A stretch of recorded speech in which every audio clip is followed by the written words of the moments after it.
Welcome back to Cord Cutting Today, where we break down some of the biggest stories happening in the world of cord cutting, including today, Comcast is shutting down one of its cable TV networks. We'll tell you which one and why that's a big impact on what's happening in the world of cord cutting.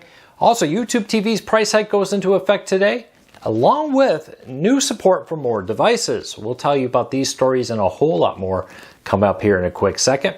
First, though, if you want to learn more about any of these stories, I'll put a link to it in the show notes and in the first pinned comment so you can read them for yourself and come up with your own opinions. I'd love to hear from you. If you're new here, please consider hitting that subscribe button, hitting that thumbs up. Doing one or both lets YouTube know you enjoy what we do here, so YouTube recommends our videos to more people, helping us grow and hopefully helping you break free from the high cost of cable TV and still watch the shows you enjoy. All right, let's dive into it. Comcast is shutting down another one of its networks. It's actually shut down quite a few networks. G4 got shut down twice. Well, now it's NBC Universal Kids. Now, this used to be PBS Sprouts before that, and all kinds of content like American Ninja Warrior Jr., Berenstain Bears, Where's Waldo, The Wiggles, Sesame Street, and more have all at one point or another aired some of their content on this network. It's now shutting down. This comes as Comcast is spinning off its cable networks into an independent company that it will own, but it no longer has to put them on its books. There's a few cable networks it's keeping, with Bravo being the main one. Of course, it's NBC Sports and NBC Locals is not being broken off.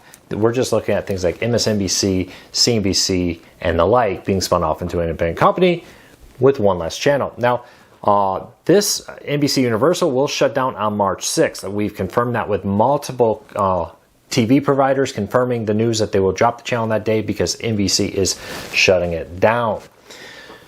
Few things here. We talked recently about how bad the ratings were for NBC Universal. It was probably the lowest watched kids network out there, one of the lowest ones out there, the big networks. I'm sure there's some small one I haven't heard of with worse ratings. Doesn't surprise me at all it's dropping. Increasingly, kids are watching less and less TV. The average age of youth networks is creeping up, and that's why we see things like Nick at Night airing more recent programs, Cartoon Network expanding Adult Swim, extending it to as early as 5 p.m. in some areas, where they basically Adult Swim takes over completely in prime time. So before all that changed, some reports said the average age of Cartoon Network's viewers were over 18 during prime time. This came as a lot of the viewers were looking at the nostalgic older shows, and Cartoon Network has leaned into that, bringing back a lot of shows from the 90s and early 2000s to air in the 5 and 6 p.m. block there with it. I think NBC was looking at NBC Universal saying, why do we have this network? Kids are watching YouTube. They're watching Disney Plus. Hopefully watching Peacock. Let's put that content over there, try to attract some subscribers to it, and have them active there.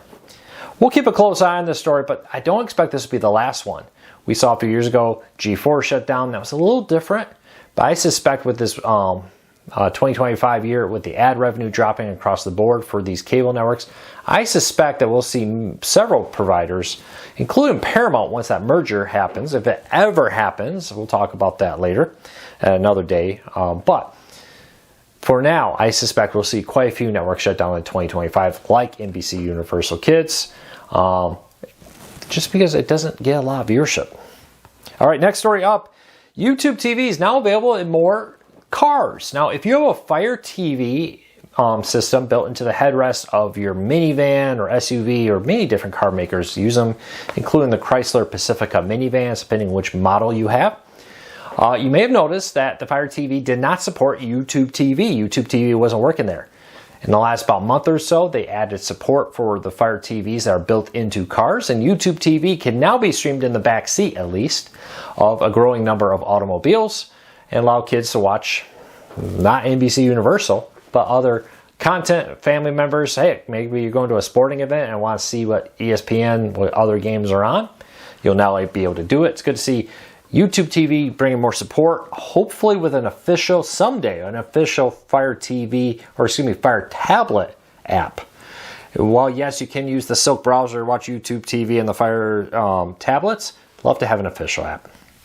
This also comes as today marks the first day of price hikes. Now, if you're a YouTube TV subscriber on today or your next resubscription after that, you will see a $10 a month price hike on YouTube TV. This has impacted several new customers for a bit. Return customers, it's whenever your next bill is after today when I'm posting this on January 13th. Now with this, of course, you can cancel. There are other options. This comes as many cable providers are raising the price $10 to $20 a month, with the average I've been finding being about $15 a month. Price hike on cable TV. So a $10 price hike is actually still well below what cable TV is doing on it. But we'll keep a close eye on this. Let me know, has the YouTube TV price hike forced you to switch providers, cancel?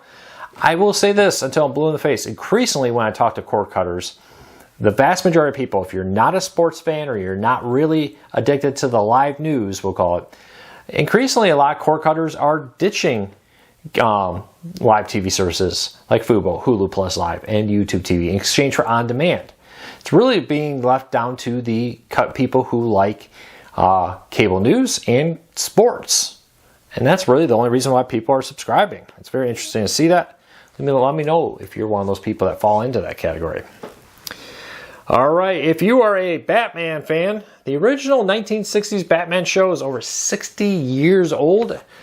This week, it first aired over 60 years ago. It's hard to believe. 68 years ago, if I remember right. I can't get the story to load all of a second. My tablet's being weird. Browser just crashed. But the original Batman, groundbreaking at the time, led to multiple other shows like it, trying to copy the energy and enthusiasm of it, is now over 60 years old. Be interesting to see how that plays out. This also comes as King of the Hill. It's now 28 years old. Interestingly, King of the Hill is supposed to come back this year on Hulu as part of a drive for that.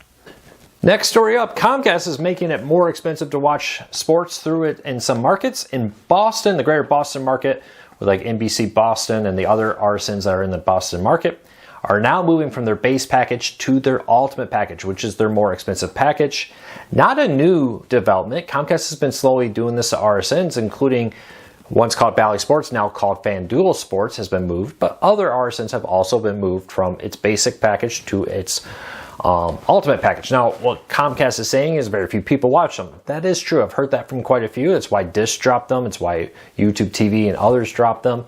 They dropped them because they said the demand wasn't there, especially when you look at the cost of the channels.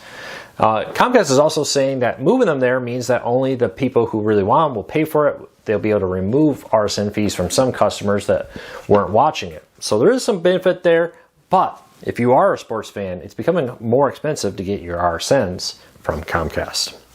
And lastly, Disney Plus is launching a new show based on the Holes movie. Now, this time you'll be following a teenage girl is sent to a detention camp where a ruthless warden forces campers to dig holes for mysterious purposes.